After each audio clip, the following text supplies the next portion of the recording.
చూసాం. దాని మీద పెద్ద ఎత్తున ఢిల్లీలో నిరసన కార్యక్రమాన్ని చేపట్టేటువంటి సందర్భాలు మీరు చూశారు. దాదాపు 35 మంది పైచిలకు ప్రాణాలు పట్టున పెట్టుకున్నారు. అనేక రకాలైనటువంటి ఆస్తులు ధ్వంసం చేశారు. బుల్డోజర్లతో మా కార్యకర్తలు మా నాయకులకు సంబంధించినటువంటి ఆస్తుల్ని కొల్లగొట్టేటువంటి కార్యక్రమాన్ని చేశారు. ప్రభుత్వ ఆస్తుల మీదకి వెళ్ళారు. ఒక పక్క విధ్వంసం సృష్టిస్తూ పూర్తిగా లా అండ్ ఆర్డర్ని గాలికి వదిలేసి ఇంతమంది ప్రాణాలు పట్టున పెట్టుకున్నటువంటి ప్రభుత్వం ఈరోజు రాష్ట్రంలో ఉండడం చాలా దురదృష్టకరం. ఈరోజు దాంతోపాటు అనేక అంశాలు,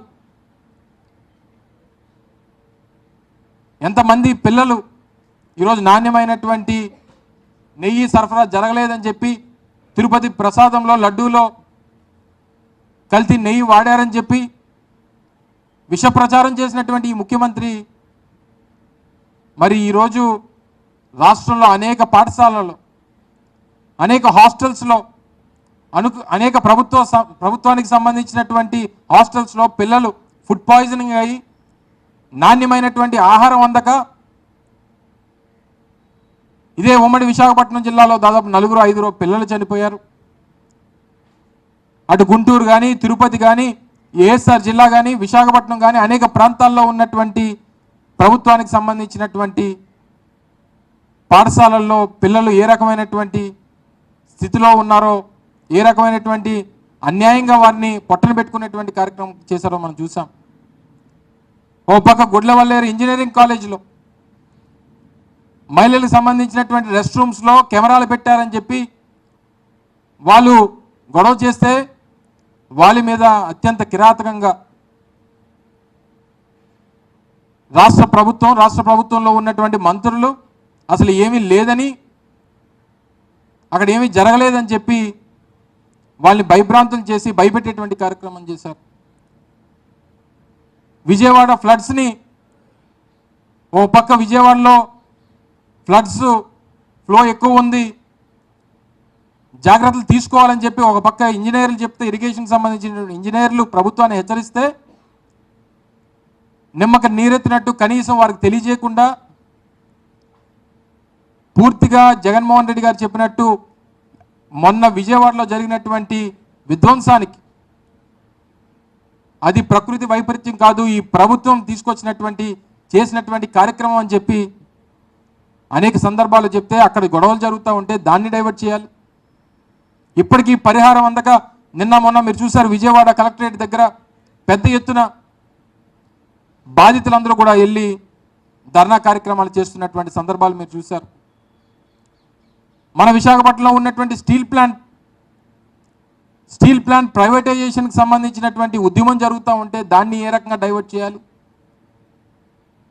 దాని నుంచి ప్రజల్ని తాలూకా ఇది ఎలా డైవర్ట్ చేయాలనేటువంటి దాని మీద వీరి ఆలోచనలు.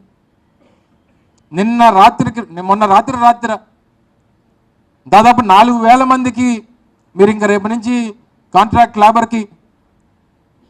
వర్కర్స్కి మీరు ఇంక రేపు నుంచి రావక్కర్లేదని చెప్పి 4,000 మందికి ఆర్డర్లు ఇస్తే వారి తాలూకా గేట్ పాస్లు క్యాన్సిల్ చేస్తే పెద్ద ఎత్తున నిన్న తెల్లవారుజాము నుంచి ఉద్యమం జరిగితే మళ్ళీ అప్పటికప్పుడు టెంపరీ పాస్లు ఇచ్చి అలౌ చేశారు. అంటే వీటన్నిటినీ ఏ మార్చాలి, ప్రజల తాలూకా దృష్టిని ఏ రకంగా మరల్చాలి, ఈ పెద్ద ఇష్యూస్ని అన్నిటినీ కూడా ఏ రకంగా మనం తప్పించుకోవాలి, దీని మీద ఉన్నటువంటి శ్రద్ధ ప్రభుత్వాన్ని నడిపేటువంటి దాని మీద, ప్రజలకు మంచి చేసేటువంటి దాని మీద, రాష్ట్రానికి మంచి జరగాల్సినటువంటి కార్యక్రమాల మీద చూపించకపోవడం అనేటువంటి చాలా దురదృష్టకరం.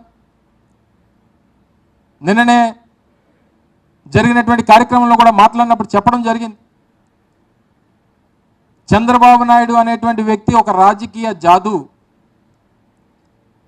ఒక పొలిటికల్ జాదు చంద్రబాబు నాయుడు గారు అనేటువంటి విషయాన్ని ఈ సందర్భంగా తెలియజేస్తా ఉన్నాం. మరొకసారి